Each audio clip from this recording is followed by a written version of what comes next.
हम देखते हैं विकसित देशों में, जो समृद्ध देश हैं उनमें एक नाम अमेरिका का आता है। बहुत अच्छी इनकम है लोगों की और सुख साधन घरों में है, लेकिन पैनिक अटैक, डिप्रेशन, फोबिया और मानसिक अशांति की समस्याएं बहुत अधिक हैं। और कमाल की बात यह है कि वहाँ के डॉक्टर्स और वहाँ के जो साइकोलॉजिस्ट हैं, साइकियाट्रिस्ट हैं, वो कहते हैं इनका शरीर बिल्कुल ठीक है, घर में भी कोई ऐसी कमी नहीं दिखाई देती, लेकिन फिर भी आदमी डिप्रेशन में है, पैनिक अटैक है, अशांति है, फोबिया जैसी समस्याओं से लोग ग्रस्त हैं। क्यों? दिखाई देता है कि कहीं ना कहीं व्यक्ति के जीवन शैली में या उसकी आध्यात्मिक जो खुराक उसे मिलनी चाहिए उसकी कहीं कमी है। आप देखते हैं कि जिन देशों में बहुत अधिक, जैसे जापान में हम लोग देखते हैं बड़ा विकास है, बड़ी प्रगति है, लेकिन आत्महत्या की दरें बहुत अधिक हैं। इससे थोड़ा सा ये अंदाज आप लगाइए कि किसी व्यक्ति के पास बहुत रुपया पैसा आ जाए तो क्या तिजोरी भर जाने से व्यक्ति के जीवन में सुख शांति आ जाती है?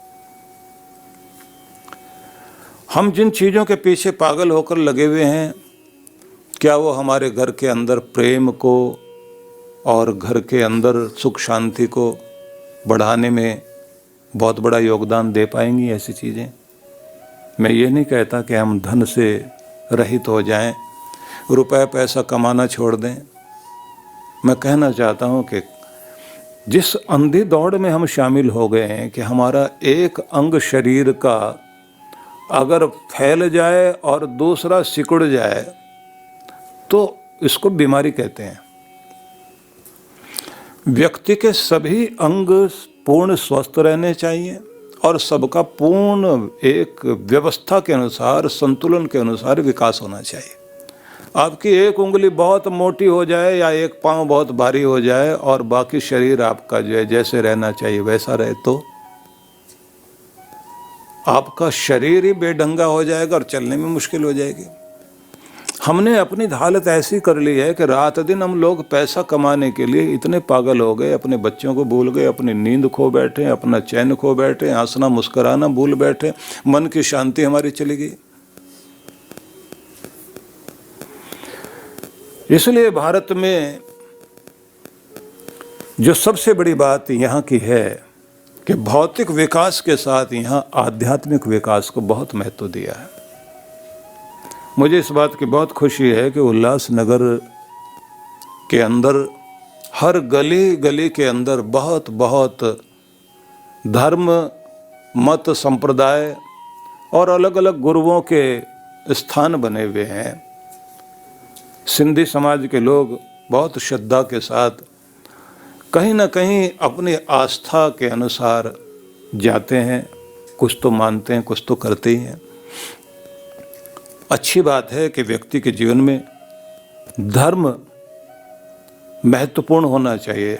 हमारे शास्त्र ऐसा कहते हैं कि धन पहले या धर्म पहले, तो वो कहते हैं कि धन से पहले धर्म को रखो, आध्यात्मिकता को रखो। धर्म, अर्थ, काम, मोक्ष। आपने अपनी कामनाएं, अपनी इच्छाएं पूर्ण करनी है तो उससे पहले धर्म को रखना। पैसा कमाना, धन महत्वपूर्ण है, लेकिन धर्म उससे पहले। ऐसे कहते हैं कि तुम अपने जीवन की सारी आवश्यकताओं को पूर्ण करने के लिए पागल हो रहे हो, जरूर करो, लेकिन उससे पहले धर्म लगा लेना। धर्म लगाने का मतलब क्या हुआ? धर्म लगाने का मतलब ये है कि धर्म पूर्वक, मर्यादा पूर्वक, संतुलन के साथ में जो भी कुछ करोगे वो आपके लिए उचित है। ज़्यादा सोना अच्छा नहीं, ना ज़्यादा जागना अच्छा, ना ज़्यादा खाना अच्छा, ना ज़्यादा भूखा रहना अच्छा, ना ज़्यादा शांत होकर के हर किसी को माफ़ करते चले जाओ। कोई सिर पर आपके तबला बजाने के लिए आ जाए और आप कुछ मना ही ना कर सकें तो ये भी ज़रूरी नहीं है। आपको अपनी आत्मरक्षा तो करनी चाहिए। एक धर्म जो आपके लिए कहता है वो आपको संतुलन में लाता है। महात्मा बुद्ध के जीवन में घटना आती है कि एक राजकुमार उनके पास आया और उसने आकर के कहा कि मैं आपके शरण में हूँ और मानसिक शांति पाना चाहता हूँ। उन्होंने कहा कि भाई ये मार्ग धर्म का है, तपस्या का है, भक्ति का है, संयम का मार्ग है, तुम इस पर उसी तरह से चलो तो अच्छा होगा। उस व्यक्ति ने शुरुआत की, तप करना शुरू कर दिया। तप करते करते अपने शरीर की हड्डियां गला ली और ये ऐसी बुरी हालत कर ली कि उससे उठना बैठना मुश्किल हो गया। बुद्ध के शिष्यों ने आकर के कहा कि वो राजकुमार श्रवण जो है उसकी हालत देखी नहीं जा रही है। बुद्ध उसके पास में गए, जाकर देखा बहुत बुरी तरह से शक्तिहीन हो गया और बहुत कमज़ोर हो गया। पूछा गया कि इसने क्या किया? बोले बहुत तप कर रहा था, सर्दी में गर्मी में तपस्या करते करते अपना शरीर सुखा लिया। तो उन्होंने कहा ये भोजन ठीक से करता था? बोले नहीं। ठीक से सोता था? बोले नहीं। सारा दिन एक ही चीज़ में लगा हुआ था। महात्मा बुद्ध ने समझा कि इसको अगर मैं कोई उपदेश दूंगा तो उसका भी आधा या गलत अर्थ ना ले ले, इसको सही ढंग से सिखाना पड़ेगा। उन्होंने उसको बुलाया और प्यार से बैठाया और कहा कि राजकुमार एक बात बताओ, तुम्हें अपने जीवन में कौन सा ऐसा शौक़ है, ऐसी कौन सी हॉबी तुम्हारी है जो तुम्हें बहुत अच्छी लगती है और तुम उसे करते हो? उसने कहा जी मैं सितार बजाता हूँ और उसमें मुझे बहुत मज़ा आता था। तो उन्होंने कहा तो अपना सितार दिखाओ मुझे। तो वो सितार कुटिया में रखा था, मंगाया गया। बुद्ध ने उसको हाथ में पकड़ा और कहा एक बात बताओ, इसे बजाने के लिए आप इस समय क्या करोगे? कुछ हमें कोई चीज़ सुनाओ। तो उसने सितार हाथ में लिया और ले करके बजाने से पहले, गाने से पहले सितार को ट्यून करना शुरू किया। कोई तार कस रहा था, किसी को ढीला कर रहा था, फिर उसको छेड़ के देखता था कि ये ट्यून्ड हो गया है या नहीं हो गया है, इसकी जो है इसको मैंने ठीक कर लिया नहीं कर लिया। तो साज को पहले साधना पड़ता है, ठीक से बैठाना पड़ता है ताल के साथ मिलाने के लिए। तो वो एक एक तार को ऐसे ऐसे उंगली से बजाए और फिर उसकी जो खूंटी है उसको खींचे, तार को थोड़ा कसे और जो अगले वाले तार पर फिर उंगली लगाए तो देखे वो ज़्यादा कसा हुआ तो फिर वो उसको थोड़ा सा ढीला करे। ऐसे करते करते उसने 10 मिनट लगा दिए। बुद्ध ने उसकी तरफ देखा कि तुम गाना नहीं गा रहे, ये क्या कर रहे हो? बोले साहब गाने के लिए पहले ये ज़रूरी है, नहीं तो इसको जब मैं बजाऊंगा तो इसमें मधुरता का संगीत नहीं प्रकट होगा, शोर निकलेगा इसके अंदर से, मतलब ये पसंद नहीं आएगा, आपका मन करेगा कि बंद करो। इसमें से संगीत तभी प्रकट होगा जब इसको ठीक से संतुलित करके मैं इसे सजा लूँगा, इसको ट्यून कर लूँगा, इसे जो है सही स्थिति में ले आऊँगा, तो फिर इसमें से संगीत प्रकट होगा। बुद्ध बोले फिर अब आगे गीत नहीं सुनाना, बस इसे रखो और सुनो ध्यान से। तो उसने कहा जी बताइए। तो उन्होंने कहा कि देखो जैसे तुम जो तार ज़्यादा कस गए उनको ढीला कर रहे हो और जो ज़्यादा ढीले हैं उनको आप जो है कस रहे हो, और उसके बाद फिर आप सारे तारों को मिलाते हो, मिलाने के बाद उनको जो है एक बैलेंस में ला रहे हो, तब तुम कहते हो ये संगीत प्रकट होने के योग्य बन रहा है। तो उन्होंने कहा भाई ऐसे तुम्हें भी अपनी ज़िंदगी में देखना है। कुछ तार तुम्हारे ज़्यादा कस गए हैं, रात दिन पागल हो रहे तप करने में, अपने को कष्ट पहुंचाने में, लेकिन नींद वाला तार तुम्हारा ढीला है, तुम नींद तो ले नहीं पा रहे हो। तुम बहुत सीरियस हो अपने काम में, वो तार तो तुम्हारा ठीक कस गया है, लेकिन तुम अपने बारे में थोड़ा आराम भी करना चाहिए, थोड़ा हंसना मुस्कुराना भी चाहिए, थोड़ा अपने अंदर शांति भी लानी चाहिए। वो तार तुम्हारा ढीला है, उसे थोड़ा कसो और पहले वाले को थोड़ा सा ढीला करो, ट्यून करो दोनों को। और उन्होंने कहा कि इंसान तुम्हारे जैसे ही बहुत सारे और लोग भी हैं दुनिया में जो एक तरफ धन कमाने में इतने पागल हो गए, 24 घंटे तक उनको जो है एक ही चीज़ दिखाई देती है। बहुत सारे लोग हैं कि जो बिजनेस में या अपनी दुकान में इतने मस्त हो गए हैं कि उनको खाने की फुर्सत नहीं है, खुद का ध्यान रखने की फुर्सत नहीं है। और घर में उन्हें बुलाएं कि भैया आपको 12 घंटे हो गए दुकान में बैठे बैठे। पत्नी नाराज होती है, कहती है चारपाई यहीं बिछा दें क्या, आपकी दुकान में ही सो जाओगे क्या? अब वो कहता है कि मेरा बस चले तो मैं यहीं सोऊं, यहीं जागूं।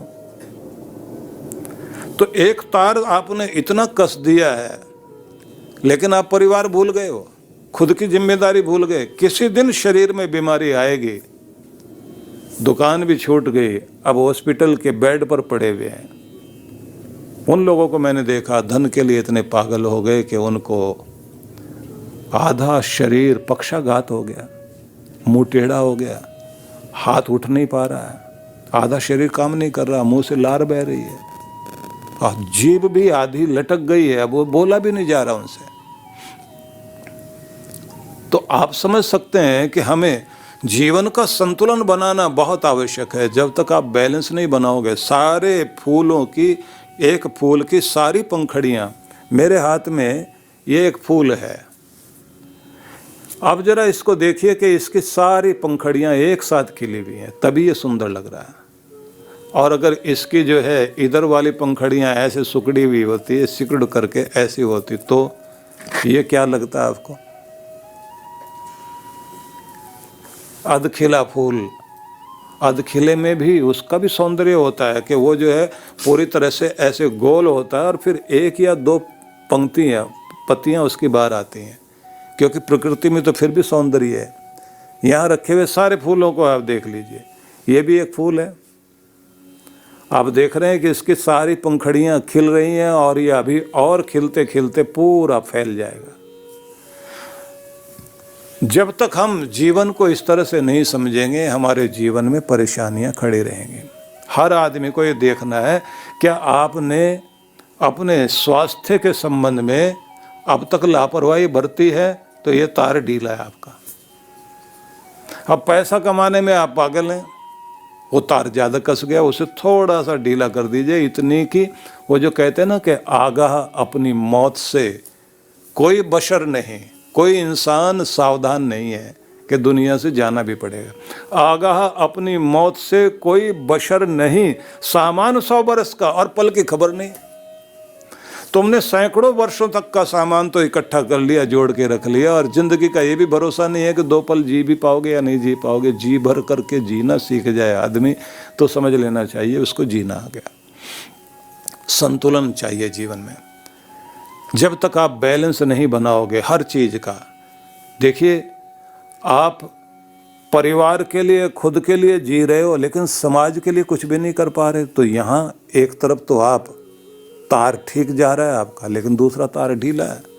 दोनों का संतुलन बनाना चाहिए, क्योंकि जब तक आप समाज के लिए कुछ नहीं करेंगे तो फिर समझ लीजिए कि आपका आध्यात्मिक विकास भी नहीं हुआ, मन में शांति नहीं आएगी। क्योंकि वे लोग जो आधी अधूरी ज़िंदगी जी रहे हैं, एक तरफ भोगवादी ज़िंदगी जीने के लिए इतने पागल हो गए, उनको ये लगता है, क्योंकि यूरोप को देखिए, अमेरिका को देखिए, बस वो कहते हैं eat drink and B Mary, खाओ पियो और मौज उड़ाओ, बस यही ज़िंदगी है। इससे आगे कोई ज़िंदगी नहीं। ज़िंदगी आज में है तो आज में तो ज़िंदगी है, ये तो बहुत अच्छी बात है, लेकिन आज की ज़िंदगी जीने के लिए आपको अपने कल जो बीत गया उससे भी कुछ लेना होगा कि वहाँ की अच्छी चीज़ें कौन सी चली आ रही हैं। ये भी देखना पड़ेगा कि आपके पीछे से चली आ रही कोई गलतियाँ तो ऐसी नहीं जो आज के जीवन पे आ रही हो और भविष्य में भी वैसी हो, और भविष्य भी आपका ठीक हो सके उसे भी तो ध्यान में रखना पड़ेगा। क्योंकि आज जो ईंट आप लगा रहे हैं वही ईंट कल के भवन की नींव बनेगी। आज जो हम कुछ कर रहे हैं वही हमारे भविष्य के भवन को बना रहे। तो मैं ये सब इसलिए कहना चाहता हूँ कि एक भारत देश में बड़ी चीज़ रही है, क्योंकि भारत देश शांति का देश रहा है, और यहाँ इन लोगों के आध्यात्मिक जीवन में एक बड़ी चीज़ थी कि भारत सोने की चिड़िया था। धन वैभव में हम बहुत आगे थे, लेकिन मानसिक शांति भी बहुत थी। हम लोग हर चीज़ में आगे थे, पर एक चीज़ पर ध्यान नहीं दिया। अपने श्रेष्ठ होने के घमंड में सब के सब लोग इकट्ठे नहीं बैठ पाए, मैं महान और दूसरा महान नहीं है। दूसरी बात, हम किसी को छेड़ेंगे नहीं, ये तो ठीक है, लेकिन अगर कोई हमें छेड़ने आ जाए तो तब बात आती है, फिर हम छोड़ेंगे नहीं, ये तो याद रखना चाहिए था। वो हमने गलती की। बाहर वाले आए और यहाँ हमला करते रहे और आपका धन लूटते रहे, क्योंकि हम संतुलन नहीं बना पाए। लाइफ स्टाइल को जब तक आप ठीक नहीं करेंगे, डॉक्टर भी, अभी मैं देखता हूँ कोरोना काल में एक सज्जन का फोन आया और उन्होंने कहा कि मुझे डॉक्टर ने ये कहा है कि देखो तुम्हें हमने टॉनिक भी दिया, दवाइयाँ भी दे दी, ठीक रहने के लिए सब कुछ दिया, उसके बाद भी बीमार रह रहे हो क्योंकि तुम सोचते हो कि टॉनिक सब कुछ कर देगा। तुम अपने घर से बाहर निकलकर अपने पार्क में सैर करने क्यों नहीं गए? अपने घर में आपने जो है एक्सरसाइज क्यों नहीं की? थोड़ा सा म्यूजिक चलाकर डांस क्यों नहीं किया? हाथ पांव क्यों नहीं हिलाए? कि सिर्फ भोजन शरीर में दे देने से शरीर ताकतवर नहीं होता। इम्यून सिस्टम को स्ट्रॉन्ग करना चाहते हो तो हाथ पांव हिलाओ भी तो सही। कि डॉक्टर क्या कर सकता? दवाई दे देगा आपको, लेकिन आपकी बॉडी आपको अगर साथ नहीं देगी तो शरीर में देखिए, गति से ऊर्जा और ऊर्जा से गति, यही नियम है। ऊर्जा तब आएगी जब आप शरीर को हिलाओगे, और जब ऊर्जा आ गई तो शरीर को और ज़्यादा हिलाओगे, फिर ऊर्जा बनेगी। ये दोनों का एक दूसरे के साथ में जो है संबंध होता है। गाड़ी चलेगी तभी आपकी बैटरी चार्ज होगी। पहले बैटरी से गाड़ी को स्टार्ट कीजिए, फिर जैसे ही गाड़ी स्टार्ट हो जाएगी तो वो आपकी बैटरी को भी चार्ज करती रहेगी। दोनों एक दूसरे के पूरक बनेंगे। ठीक से खाना भी चाहिए और एक्सरसाइज भी चाहिए। तो ऐसे संतुलन चाहिए जीवन में, अध्यात्म भी चाहिए और भौतिक उन्नति भी चाहिए। तो ये हमारे जीवन का एक महान संदेश जो हमारे ग्रंथों में दिया गया। उन सारे ग्रंथों में जो महत्वपूर्ण ग्रंथ रहे हैं उनमें एक नाम आता है उपनिषदों का। वेदों का महान संदेश और सिद्धांत वो आया उपनिषद में, और उपनिषदों का सार लेकर भगवान कृष्ण ने एक जगह जो सार दिया उसका नाम है गीता। इसलिए वो श्लोक बोला जाता है जिसका सार ये है कि कृष्ण भगवान ने सारी गौओं को, मतलब सारे गौ रूप उपनिषदों को दुहा। उसका जो दूध था वो गीता बन गया, और इस गौ का बछड़ा रहा अर्जुन, क्योंकि बिना बछड़े के गौ दूध देगी नहीं। वो तो अपने बच्चे के लिए दूध देती। तो कहते हैं जिज्ञासा की अर्जुन ने, उत्तर दिया भगवान कृष्ण ने, और जो कुछ दिया तो वो तो गीता है, लेकिन वो लिया कहाँ से? बोले भगवान श्री कृष्ण ने वो जो पुराने समय से चला आ रहा था ज्ञान, उस ज्ञान को जो उपनिषदों में है उसी का सार उठाकर गीता में दिया। आपको बहुत बहुत आश्चर्य लगेगा, हमारे देश में जब मुगल पीरियड था, मुगलों के समय में, तो औरंगजेब के बड़े भाई थे जिनका नाम था दारा शिकोह। दारा शिकोह ने अनेक अपने ग्रंथ पढ़े, और पढ़ने के बाद अपने खुद के मजहब के ग्रंथ पढ़ने के बाद उन्हें लगा कि कुछ भारत का भी पढ़ना चाहिए। यहाँ के जो लोग हैं वो क्या चीज़ पढ़ते हैं, इनकी जीवन शैली में कुछ खासियत दिखाई देती है। एक पंडित को बुलाया, उससे कहा कि मैं तुम्हारे ग्रंथों के बारे में जानना चाहता हूँ। उसने कहा हमारे ग्रंथों में सबसे ज़्यादा हम लोग ध्यान देते हैं उपनिषद को। तो व्यवस्था की गई, पंडित जो है वो उपनिषद उन्हें सुनाने लगा, और उनको इतना अच्छा लगा कि सारे उपनिषद उन्होंने सुनते गए और अपनी भाषा में, अरबी में वो लिखते जाते थे। सुनते सुनते बहुत आनंदित हो गए, और फिर उन्होंने फारसी में उसको ट्रांसलेट किया, और कितने उपनिषद उन्होंने ट्रांसलेट कर दिए।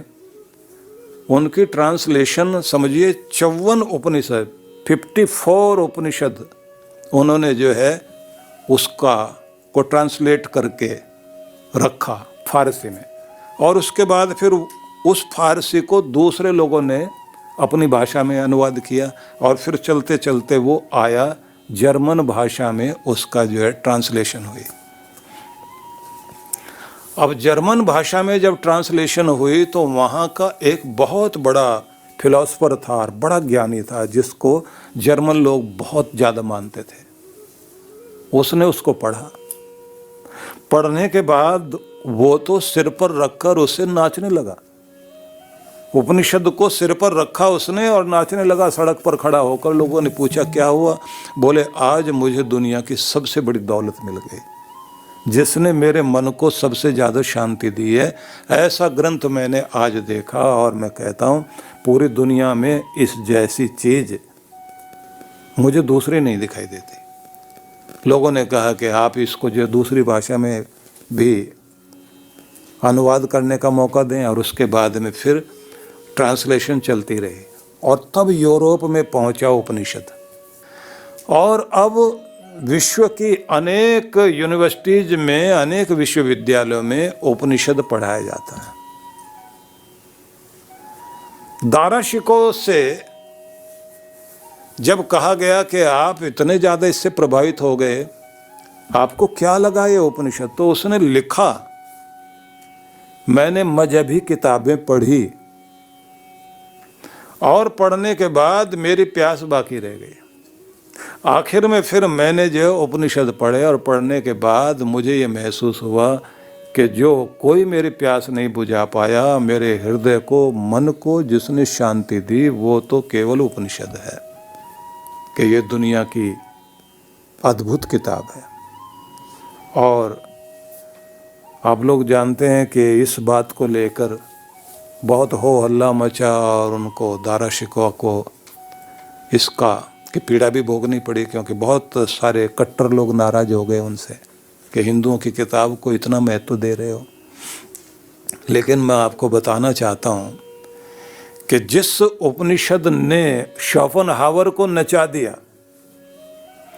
और जिस उपनिषद ने उस शहजादे को उस जगह पहुंचा दिया कि उसने कहा कि मेरे दिल को जितना सुकून इससे मिला है और किसी किताब से नहीं मिला, तो आप समझ सकते हैं उपनिषद क्या है। इस उपनिषद के विषय में स्वामी विवेकानंद कहते हैं कि जब कभी मैं उपनिषद पढ़ता हूँ तो मेरी आंखों से आंसू बहने लग जाते हैं और मुझे एक नई शक्ति का संचार होता है। किसी को भी अपने प्राणों में नई शक्ति भरनी हो तो उपनिषद जरूर पढ़े। महात्मा गांधी को बहुत अधिक सम्मान देने वाले और उन्हीं के समय में काम करने वाले व्यक्ति रहे हैं आचार्य विनोबा भावे। उन्होंने कहा है कि हर व्यक्ति को अपनी माँ की जरूरत पड़ती है। मेरे लिए गीता जो है माँ का रोल अदा करती रही है। मैंने गीता को खूब पढ़ा और कभी भी जैसे माँ की लोरी की ज़रूरत पड़ती है कि जब मैं सोने लग जाता हूँ तो मुझे ज़रूरत पड़ती है कि मैं गीता के कुछ श्लोक पढ़ लूँ। और माँ की जगह दुनिया में कोई ले नहीं सकता, तो माँ ही है, तो गीता की जगह तो कोई नहीं ले सकता। लेकिन हाँ, उपनिषद भी मैंने 32 साल हो गए मैं पढ़ता रहा हूँ उपनिषद। तो उन्होंने आगे लिखा कि ये हैरानी की बात है कि उपनिषद ने जो कुछ मुझे दिया तो समझ में आया कि गीता तो मेरी माँ है, लेकिन माँ की माँ भी कोई होती है, तो वो ये उपनिषद है। तो उन्होंने कहा ये नानी है, कि ये माँ है, उपनिषद गीता की माँ है, कि ये माँ की माँ है। इसलिए मैं दोनों को आदर देता हूँ। न जाने कितने कितने लोगों की, क्योंकि आज अगर मैं उन्हीं की चर्चा करूं कि किस किस ने क्या क्या कहा तो सारा इसी पर समय चला जाएगा। लेकिन आपको ये कहना चाहता हूँ कि ये उपनिषद बहुत अद्भुत चीज़ है। लेकिन पहले प्रश्न ये आएगा कि उपनिषद कहते किसे हैं? तो उपनिषद में 3 शब्द हैं, उप, नि और अगला शब्द है शद। उप, नि, शद। उप का मतलब होता है निकट, नज़दीक। नि का मतलब हो गया निश्चय पूर्वक, श्रद्धा पूर्वक। सद का मतलब है बैठना, गुरु के नज़दीक, गुरु के सानिध्य में श्रद्धा पूर्वक बैठना। और फिर जो कुछ वहाँ बह रहा है, गुरु के पास जो कुछ ज्ञान, गरिमा, जो कुछ कृपा, जो विभूतियाँ उनकी हैं, उन्हें धारण कर लेना कि जिसके माध्यम से ये चीज़ मिलती है गुरुओं की शरण में बैठकर जो शिष्यों ने पाया, जो ज्ञान वनों के अंदर ऋषियों ने अपने शिष्यों को दिया, उस सरलतम ज्ञान का नाम उपनिषद पड़ गया। और दूसरा अर्थ ये किया जाता है कि इसमें ज्ञान, कर्म और भक्ति तीनों का समन्वय है, इसलिए यह उपनिषद है। अब थोड़ा सा और आगे हम चलते हैं कि ये उपनिषद का समय कब रहा है और कितने उपनिषद रहे। तो एक लंबी चौड़ी व्याख्या न करते हुए आपको ये बताऊं कि अत्यंत प्राचीन काल से हमारे उपनिषद मिलते रहे हैं और इनकी संख्या देखा जाए तो 200 से अधिक उपनिषद रहे हैं। लेकिन जो इस समय भी जिनकी चर्चा होती है वो 108 उपनिषद हैं और शंकराचार्य, आदि शंकराचार्य ने 10 उपनिषदों को महत्व दिया। कुछ लोग कहते हैं कि 13 उपनिषद बड़े महत्वपूर्ण हैं, लेकिन असल में जिन पर सबका ध्यान जाता है वो 11 उपनिषद हैं। उनके नाम भी सुन लीजिए आप लोग। एक है ईश, केन, फिर ईश, केन, कठ, मुंडक, मांडुक्य, ऐतरेय, तैतरीय, श्वेता श्वेतर, छांदोग्य और वृद्धारण्यक, ये 11 उपनिषद। इनमें जो सबसे पहला उपनिषद है उसका नाम है ईशोपनिषद, जिसमें भगवान की चर्चा करने के साथ साथ अध्यात्म का पूर्ण ज्ञान दिया गया।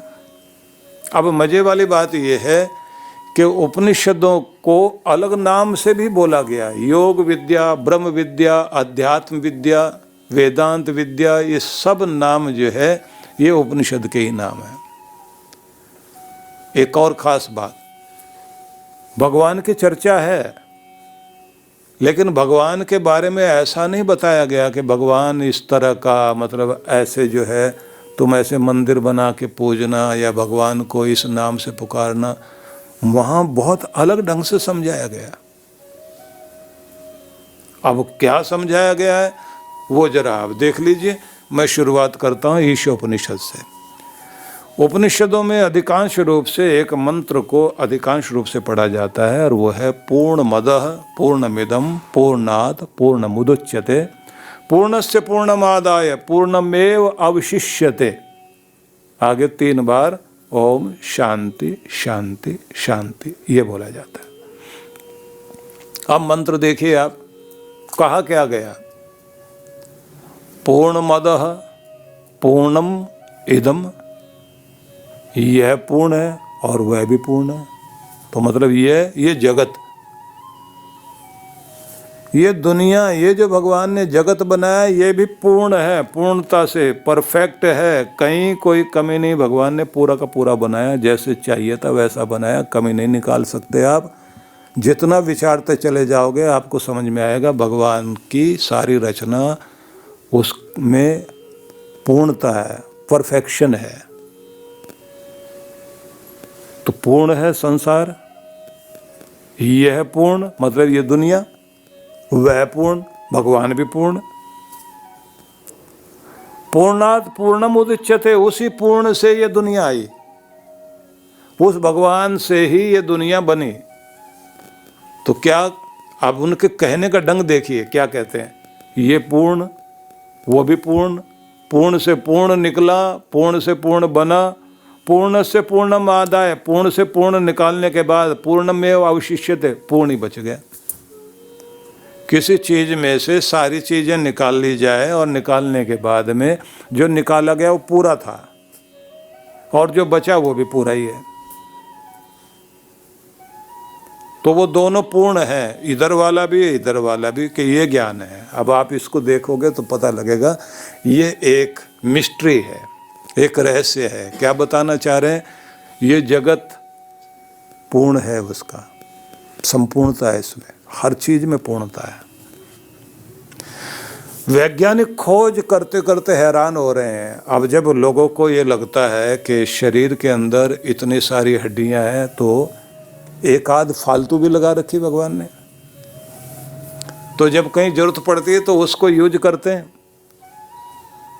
तो डॉक्टर कहते हैं कि गाड़ी में जैसे स्टेपनी होती है ऐसे रखा हुआ है इन्होंने पहले वाले लोगों को नहीं पता। अब जितनी जितनी खोज करते जा रहे हैं उनको समझ में आ रहा है कि ऊपर वाले ने हर चीज का ध्यान रखा है।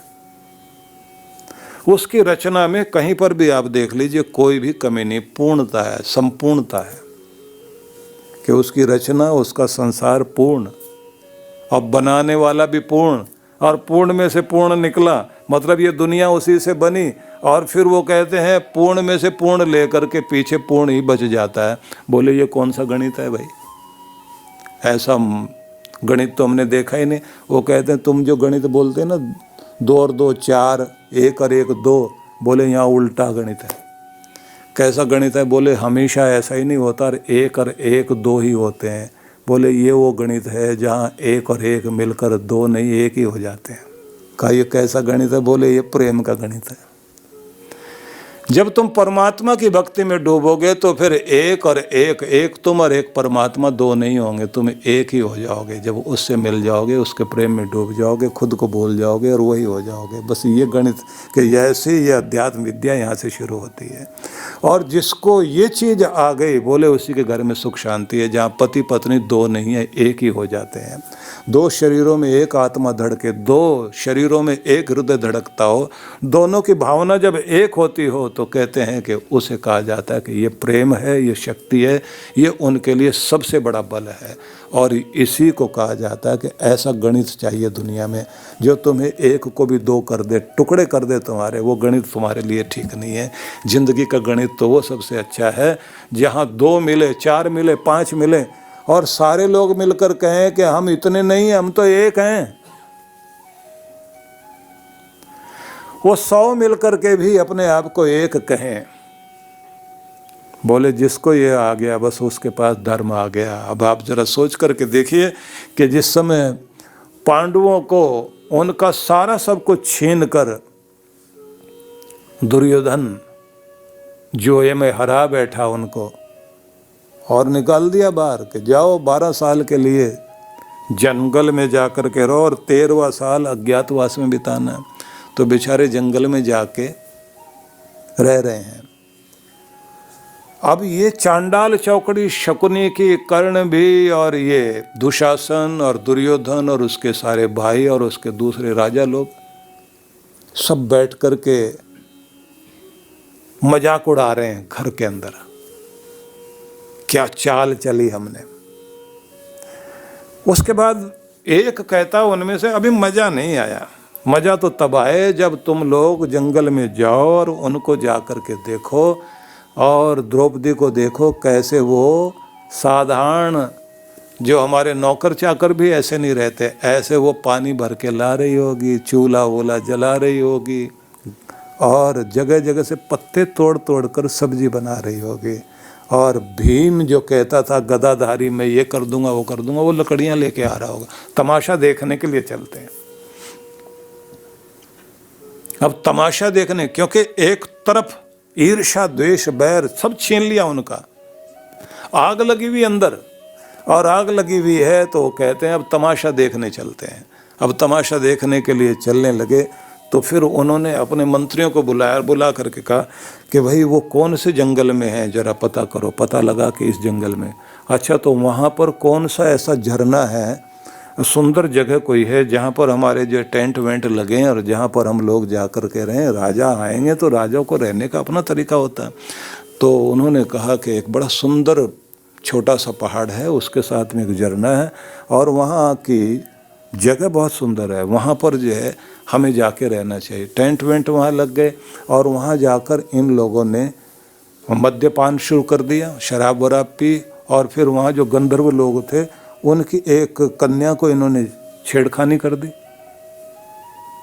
तमाशा देखने गए थे और उसका परिणाम ये हुआ, क्योंकि जब आदमी निरंकुश होता है ना, बुद्धि खराब होती है, हरकत ये कर बैठे। सारे गंधर्व लोग जो है उन्होंने अपनी पूरी बिरादरी को इकट्ठा किया और पूरी फौज सजा करके वो आ गए और इन शराब पीने वाले लोगों को रातों रात ऐसा घेरा बना करके पकड़ा कि कर्ण को भी बांध दिया पेड़ के साथ, दुर्योधन को भी बांध दिया, दुशासन को भी बांध दिया और बांधने के बाद बोले अब इनकी बलि चढ़ाएंगे हम लोग।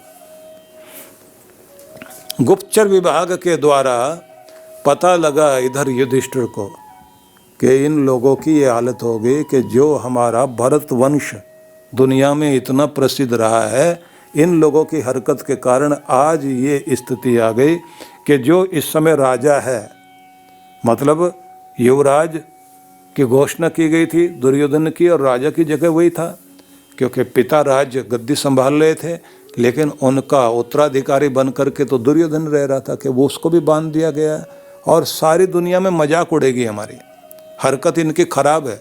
उन्होंने अपने भाई को बुलाया और बुला करके कहा, अर्जुन सुनो, तुम और भीम दोनों जाओ और उनको छुड़ाओ। भीम बोला, मैं नहीं जाऊंगा। जिन लोगों ने हमारे साथ इतना कुछ बुरा किया है, उनको ऐसा ही कुछ उनके साथ होना चाहिए था, उनका तमाशा देखने की। वो हमारा तमाशा देखने आए थे ना, तो अब उनका तमाशा बन गया। अब हमें जो है उन्हें देखने का मौका मिलेगा, हमें जा करके उनका तमाशा देखना चाहिए, उनको हम क्यों छुड़ाएं। अब जब ये बात कही तो युधिष्ठिर ने थोड़ी सी आंखें टेढ़ी की अपनी कि तुम आज्ञा पालन नहीं करते क्या। अब बड़े भाई और वो भी सबसे ऊपर, तो भीम ने कहा कि ठीक है, गर्दन नीचे करके कहा ठीक है जाते हैं। चल पड़े दोनों के दोनों। अर्जुन ने अपना धनुष बाण उठाया और इसने अपने कंधे पर गदा रखी और जाकर के उनको छुड़ाया। पीछे पीछे युधिष्ठिर आ गए। अब सुबह का समय है, सूरज निकला हुआ है और ये पेड़ से जो बंधे हुए थे खोलकर इनको मुक्त किया गया और सामने आ गए युधिष्ठिर। कर्ण बहुत शर्मिंदा हुआ। उसने कहा, ये एहसान जो हमारे ऊपर किया जा रहा है, ये हमारे लिए बहुत शर्मिंदगी की बात है। इधर जो है वो गंधर्वों के राजा आ गए। उन्होंने कहा युधिष्ठिर से, आप इनको छुड़ा रहे हैं, ये इस लायक हैं क्या। इन्होंने घर को एक नहीं रहने दिया, सारे कुल का नाश कर दिया और अब ये पूरे देश का नाश करेंगे, आप इनको छुड़ाने आ गए हो। उस समय युधिष्ठिर ने उनकी तरफ देख करके कहा कि भाई तुम ये मत समझना, ये 100 और हम 5 हैं। ये हमारा भरत वंश जो है, ये हमारा कुल खानदान एक बड़ा खानदान है और हम सब लोग जब आपस में लड़ते हैं तब तो अपने घर की लड़ाई सबके घर में होती है, तब ये होता है ये 100 होते हैं, हम 5 होते हैं। लेकिन अगर कोई बाहर वाला छेड़ेगा तब फिर हम 5 और ये 100 ऐसे नहीं है, फिर हम 105 हैं और ये 105 भी नहीं है, हम सारे एक ही हैं। क्योंकि एक हैं तो हमारी शक्ति है। और ये हिम्मत किसी की भी नहीं होनी चाहिए कि पांडवों ने अगर इनका साथ छोड़ दिया तो सबको ये लगने लग जाए कि कोई भी आए और इनको दबा ले। हम सब एक हैं। और भीम को समझ नहीं आता कि ये किस आधार पर एक कह रहे हैं। उन्होंने कहा, जो एक रहेंगे उनके पास शक्ति है, जो एक हैं वही राज करेंगे, और जो 2 हो गए, बट गए, वो दुनिया में कहीं राज नहीं कर सकते। यही है वो चीज। इस गणित को उपनिषद समझाता है।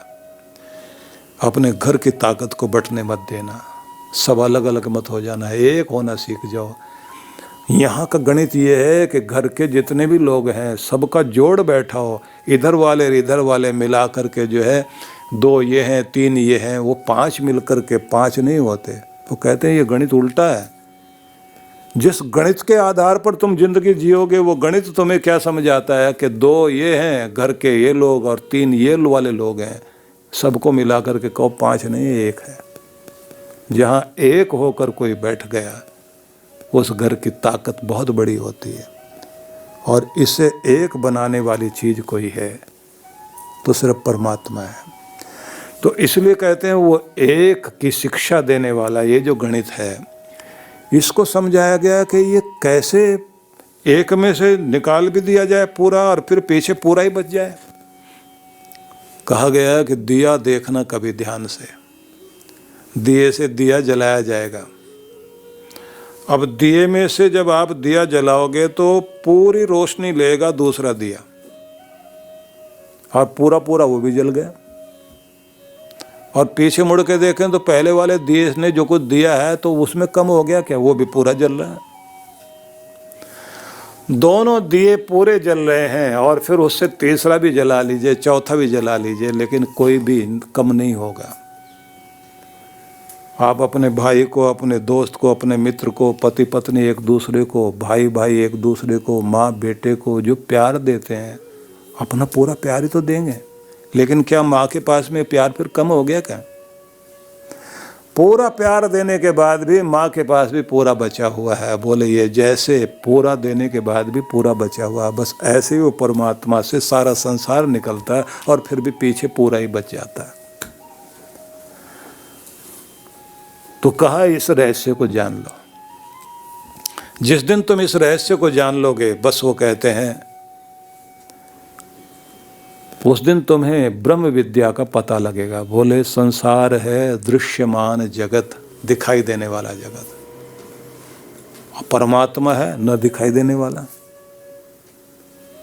तो अब यहां आगे जाकर रहस्य को गहरा करते हैं कि ये मजे की बात है, तुमने तो सिर्फ एक दिया देखा ना, दिए से दिया जल गया तो दिखाई देने वाले में से दिखाई देने वाला निकला और दोनों के दोनों पूरे। लेकिन यहां तो उल्टी बात है, न दिखाई देने वाले में से दिखाई देने वाला निकला और उसके बाद भी दोनों अपनी अपनी जगह पूरे हैं। बोले जो न दिखाई देने वाला कौन? बोले भगवान। और जो दिखाई देने वाला कौन है? बोले ये जगत। न दिखाई देने वाले में से दिखाई देने वाला निकल गया और न दिखाई देने वाला भी पूरा बचा हुआ, और जो आया निकल करके वो भी पूरा बचा हुआ।